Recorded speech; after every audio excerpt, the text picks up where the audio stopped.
Hello, my name is Nicole, and thank you so much for taking the time out to listen. Today, I titled this message, Life After Graduation and Moving On. Life After Graduation and Moving On. And if you are that one who is graduating, congratulations, blessings to you. It's been a journey, hasn't it? You have seen the highs and the lows, and you have also most likely been moved by the Holy One to do some things that were a bit unusual, things where your family members were like, wow, you changed. What's going on with you? You're not that same one that was causing a problem for the family and all this other stuff. Well, you are graduating, and this is a good time. This is an excellent time. This is a time to celebrate. But life after graduation kicks in. And I just want to give some people a glimpse as to what is ahead when it comes to family members and friends, because there are some things that people don't think about.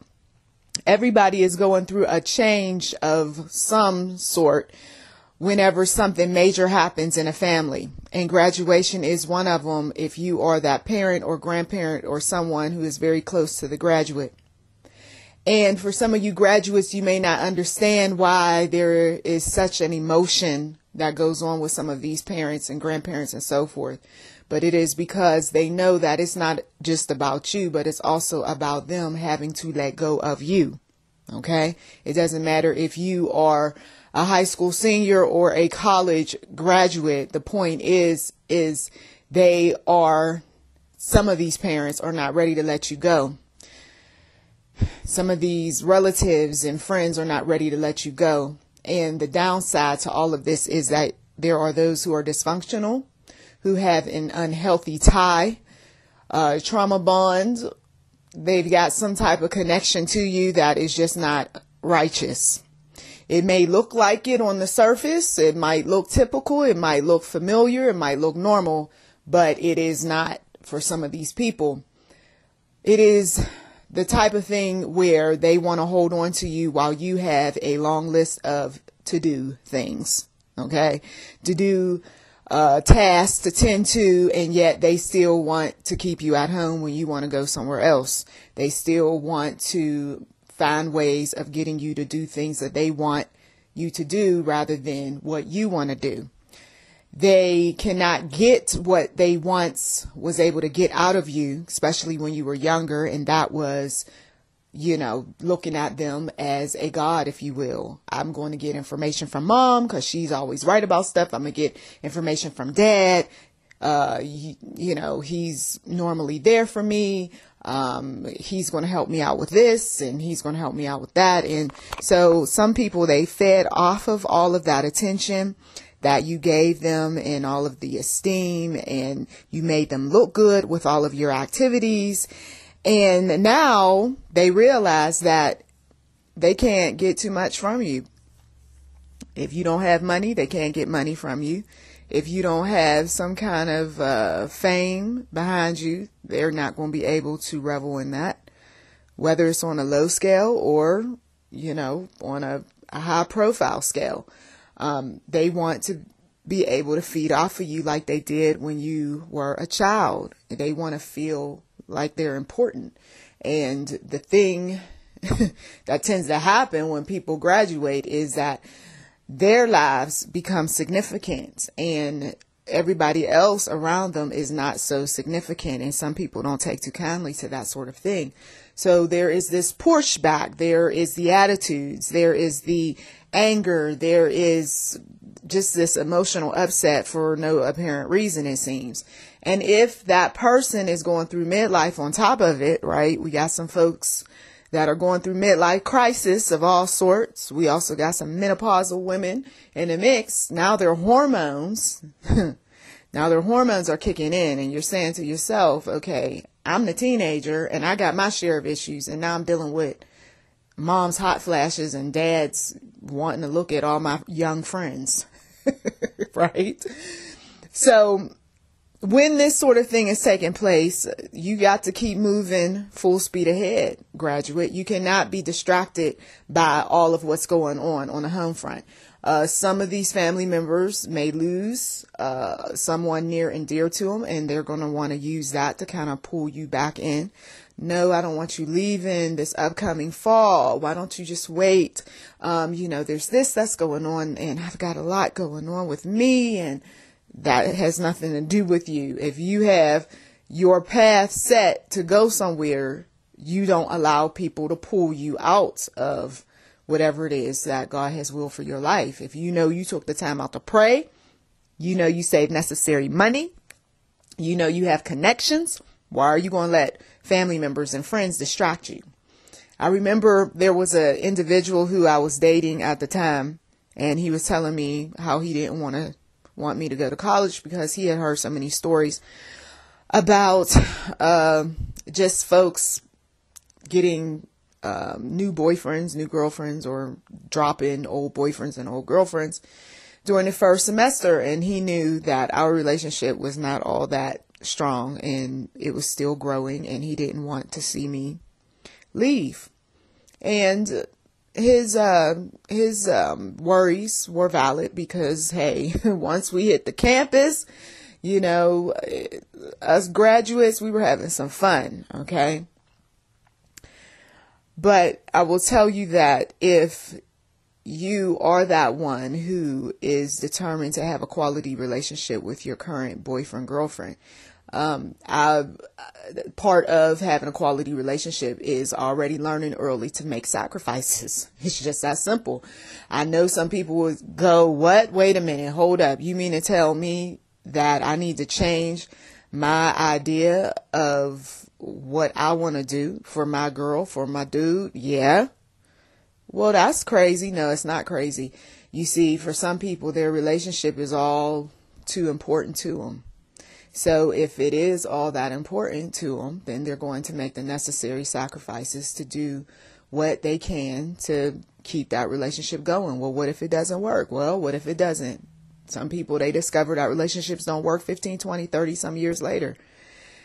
But there are things that happen in relationships, and if you want that one and you really want to make that relationship work, you've got to figure out, maybe we go to nearby colleges. Maybe, we end up both sitting out for a while and we save some money, and then we get all the basic things in order first, whatever it takes. But if you don't feel that your relationship is all that important, and, we're young and we're growing and whatever, then no, you're not going to make necessary sacrifices. You're going to keep on doing what you want to do when you want to do it. But I'll tell you that when you get involved with someone, selfishness goes out the door. Okay. When you get someone pregnant, you got to make some changes. And some people don't recognize this sort of thing, or they see it, but they want to ignore it, or they see it and they hope for the best. And sometimes God will move upon some people to do some things that will make parents and grandparents go, oh no, you're throwing your life away. Not necessarily. You see, because some people wanted to put the cart, dare we say it, before the wagon. And so you got to make sure that you take care of responsibilities, and running off and doing your own thing ain't one of them.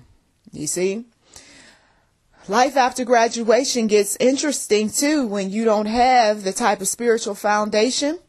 I know I didn't. I can speak from personal experience. I had no type of spiritual foundation at that particular time when I graduated. Yes, people were praying for me, but as far as my experience back in Catholic/Christian school many, many years prior, I was not thinking about God. I could write my name in the dust that was sitting on top of my Bible. That is not what I was thinking about. But for some of you all, I want you to think about these sorts of things. Why? Because times are going to get so rough for some of you all, depending on what you're dealing with even right now, that there's no man or no woman that's going to be able to encourage you or uplift you in the way that God can. There are people that end up committing suicide because it gets just that rough for them. They find out all sorts of things. They find out that they can't cut it in college, or they find out that they have some alcohol addictions or substance addictions when they get there because they're running from problems at home. And it's not really about education. It's just about running. And that doesn't do so well If you start off running, and it's not so much about education, but just running away from family members and friends and so forth, you may not finish. There was times where I was struggling much and I felt like the world was caving in on me. I didn't realize that having a full load could be so bad at times, okay, depending on what the course load was like. And then there were times where I could manage it and it was fine and I was okay. And then the monies, everybody wanted money when I went off to college, and I thought that bills could be delayed, and yes, they were, but then there were those other bills that would slip through the cracks that no, they weren't going to be delayed, and somebody had to come up with some money if I was going to be able to stay in college. Stress, okay? And then, of course, there were the stories that you heard of people getting murdered, some people in the old hood. And there were the stories of your own family members and them passing away. And it was a lot of stuff going on. And then finding out that you just can't seem to cut it going back home. So you end up getting your own place. And now that comes with all the shared responsibilities. There's a lot of stuff to fight for the next 4 to 6 years. A lot of fight. And then if you are going a little bit longer because of, other professions, it may be 8 to 10 plus years. So all of these things are things that happen. But if I've got God on my side, if I know that there is a creator that makes my heart beat, that puts air in my lungs, if I know that he cares about me so much like he does the birds and all the other animals, then I know that I can go to him and I can tell him, listen, Lord, is this really the right path that I should be taking? I mean, I've had a bunch of people in my ears over the years, but is this really something that I'm going to be able to get through? And just wait on him a little while and see what happens, because sometimes we think that we're making the right decision and then we end up making a wrong decision. Some people know that they're dealing with controlling family members, controlling friends, controlling partners. So it would make sense not to be going down that path of controlling with someone, right? Where they're just dominating your thoughts and dominating your time and dominating your energy. But if this is a person who is sincerely loving, sweet, kind, supportive, you name it, then of course you would keep that individual around. And yes, that would be a good person to pray with. That would be a good person to bounce some ideas off on. That would be a good person to talk to when you feel like you're about to jump off the cliff. You see what I mean? But life after graduation, it doesn't have to be difficult when you make sure that there are those individuals around you who are going to be with you every step of the way. But life after graduation can be quite lonely and depressing and sad and everything else if we are not looking at what is triggering all of these negative emotions, or who might be triggering all of these negative emotions. And you may reason in your mind that it's time to go, but you might want to make sure that you got all your monies, you got all your, responsibilities and everything else taken care of before you go down that path. And then you have to make sure that the path that you're going toward is something that you are sold out on. Because a lot of people, they go off down these little paths, but they're not sold out on them. And then they end up finding their way back home again. They end up finding their way back home again. And home might be the place where all the toxic stuff started. Home might be the place where the people who claim that they loved you and were, just supportive of you are the same ones that's expecting some handouts, or the same ones that are putting a bunch of pressure on you to stay where you don't want to stay and do what you don't want to do. Come on now, I'm talking to somebody. And when you feel that, that is a good indication that it is time to reevaluate your life. Not just in the meantime, but your life. Because some of these folks that we kept around, let me tell you, back in the day when I kept some of these people around, they thought they were helping me, but they were really a hindrance to me because they weren't where they needed to be in their life. The Lord said it doesn't matter how old they are. He said, stop looking at the age. Stop looking at the fact that they're older. The point is that these are sinful people. These are people who are rebelling against me. These are people that I have a problem with.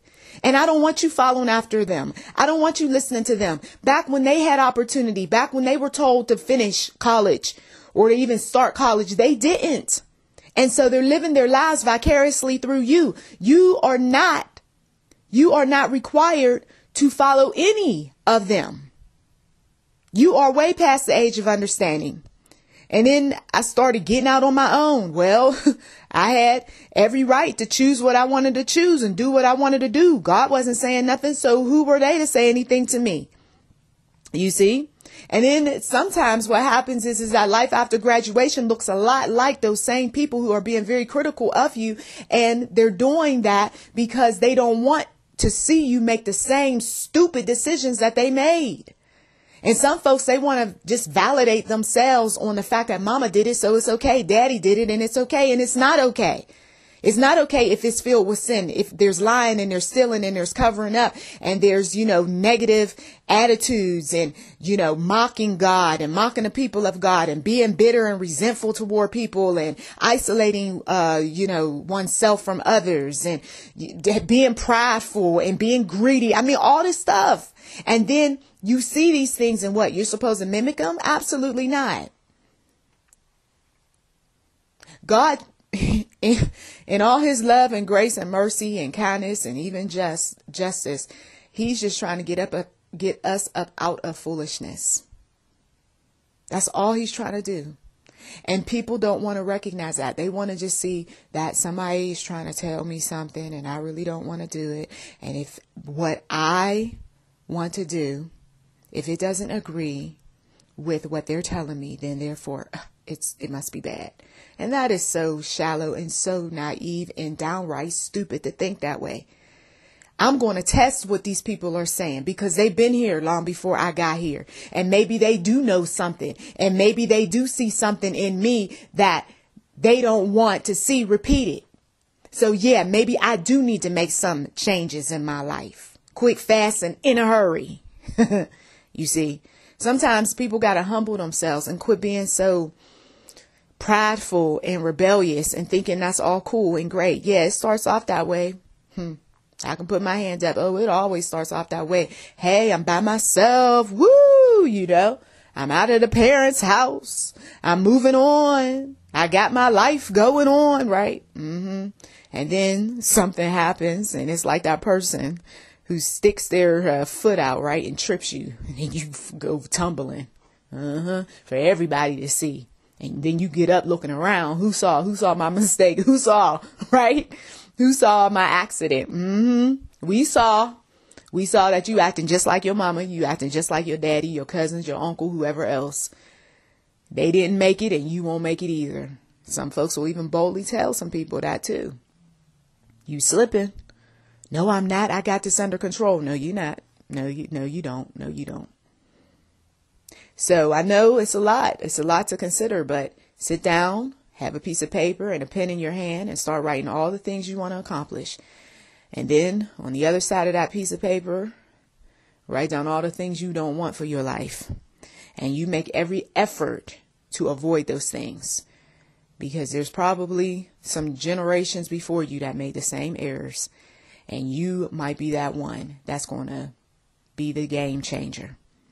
Well, that is it. Blessings to you. Once again, congratulations. Please do check the description box for anything that might be of interest. You've been listening to YouTube NM Enterprise 7. Also, we do welcome donations. So if you would like to give, by all means, please do. Have a blessed day.